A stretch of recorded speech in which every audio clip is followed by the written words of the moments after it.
Hello student, welcome to my another video. तो इस video में बात करेंगे हम क्वेश्चन नंबर 7 की। तो अच्छे से समझ लो, डायग्राम नहीं दे रखा, डायग्राम खुद से बनाना है।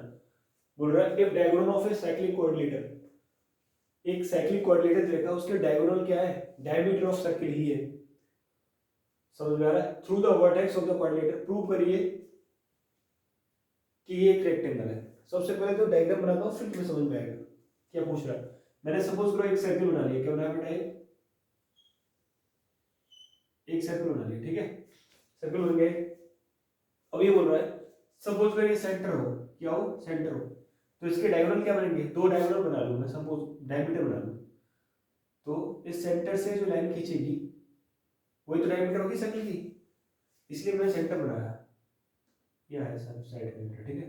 अब मैंने एक और बनाइए, बना लिया इस तरीके से लाइन सेंटर से होती हुई। तो ये भी तो डायमीटर है, और इस सर्किल के दोनों डायमीटर है। समझ में आ रहा है? नाम दे उसके ए बी और ये सी और ये डी। कोई दिक्कत नहीं, कुछ भी यूज कर सकते हैं। ए बी सी डी यानी ए सी बी डी का कॉम्बिनेशन, ऐसा कोई दिक्कत नहीं। इनको मिला लो यार, इसको भी मिला लो, इनको भी मिला लो आपस में, इसको भी मिला लो। एक डायग्राम बन गया तुम्हारे लिए, ठीक है। अब ये क्या बोल रहा है कि if diagonal of A cyclic coordinator, अभी एक साइक्लिक कोऑर्डिनेटर लिखो, बन गया कौन सा? ए सी बी डी। एक साइक्लिक कोऑर्डिनेटर लिखो है। अब इसका डायगोनल क्या है? जैसे ए बी एक डायगोनल ही तो है, एंड सी डी भी एक डायगोनल है ना। अब ये डायगोनल है, डायमीटर ऑफ सर्किल ही तो है। मैंने पहले डायमीटर ऑफ सर्किल ही बनाया था, इससे तुम्हें इजीली समझ में आ रहा है। उसके बाद ही ये मैंने कोऑर्डिनेट ड्रॉ करा, ये चीज समझ में आ गया। अब ये बोल रहा है कि ये प्रूव करिए कि ये क्या है, रेक्टेंगल है। कहां से? वर्टेक्स से। अब वर्टेक्स क्या लिखा है तुम्हें यहाँ पे? ए सी बी डी। यदि कंडीशन क्या रेक्टेंगल की, यदि मैं सभी एंगल, इंटरनल एंगल को क्या कर दूं, 90 डिग्री प्रूव कर दूं, तो वो रेक्टेंगल हो जाएगा इजी। समझ में रहा है? एंड अब यहाँ पे कंडीशन तो मैं बताता हूँ। मैंने बोला था कि हर नई कंडीशन जो आएगी क्वेश्चन के हिसाब से मैं तुम्हें इजीली समझा दूंगा। अभी तुम्हें सर्कल दिख रहा है, सर्किल में डायगोनल दिख रहा है और डायमीटर भी दिख रहा है। डायमीटर क्या करता है? किसी भी सर्किल को बराबर भागों में तोड़ देता है। ये तो क्लियर है ना। किसी भी सर्किल का डायमीटर उसे इक्वली डिवाइड करता है, यानी कि दो सेमी सर्किल बना देता है। तो किसी भी सर्किल में डायमीटर को यूज करके, समझ में? या तो सेमी सर्किल बोल लो या फिर डायमीटर को यूज करके जो भी एंगल बन रहा है, जैसे ये डायमीटर हो गया तुम्हारा ए बी, इसको यूज करके कौन सा एंगल बन रहा है? सी। तो इसका एंगल का जो वैल्यू होगा वो हमेशा क्या रहेगा? 90 डिग्री। ऐसे ही इसी डायमीटर को यूज करके कौन सा एंगल बन रहा है? डी। ये भी कितना होगा? 90 डिग्री। ऐसे ही फिर सी डी भी तो एक डायगोनल है और डायमीटर भी है। तो इसको यूज करके क्या बन रहा है? Angle A. तो ये भी क्या होगा? 90 डिग्री। एंड सी डी को ही यूज करके बी बन रहा है, तो ये भी क्या होगा? 90 डिग्री। समझ में आ रहा है? तो चारों एंगल क्या हो गए हमारे? 90 डिग्री। तो सिंपल सी बात हो गया ना, रेक्टेंगल। वही चीज लिखनी है बस। सॉल्यूशन लिखो। सॉल्यूशन में क्या लेते हैं, ठीक है।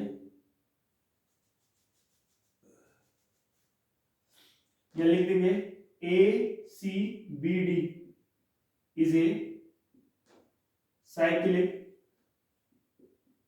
कोऑर्डिनेटर।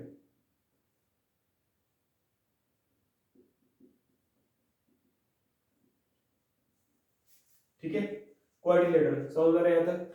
उसके बाद यहां यूज कर लेंगे तुम A B and C D are diagonal and diameter of circle, diameter of cyclic, spelling थोड़ी दिक्कत करती है, cyclic quadrilateral and circle respectively।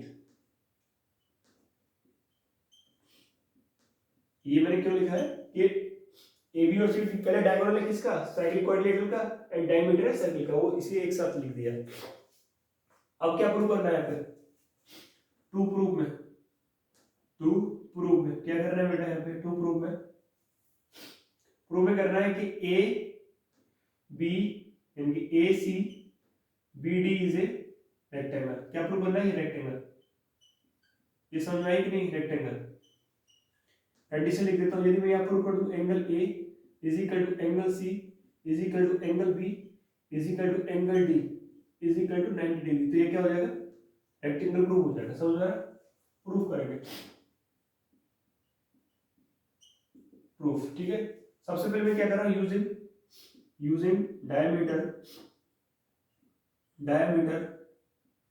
कौन से डायमीटर को यूज कर रहा हूँ मैं, पहले ए बी को, using diameter A B.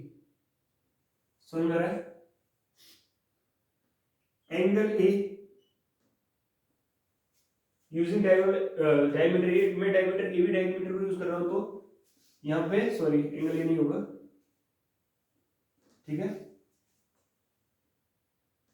Angle C is equal to angle D, ये दोनों के दोनों क्या होंगे, 90 डिग्री होंगे। क्यों होंगे वो लिख देता हूं यहां पे, एंगल फॉर्म्ड, जो एंगल बने, एंगल फॉर्म्ड यूजिंग diameter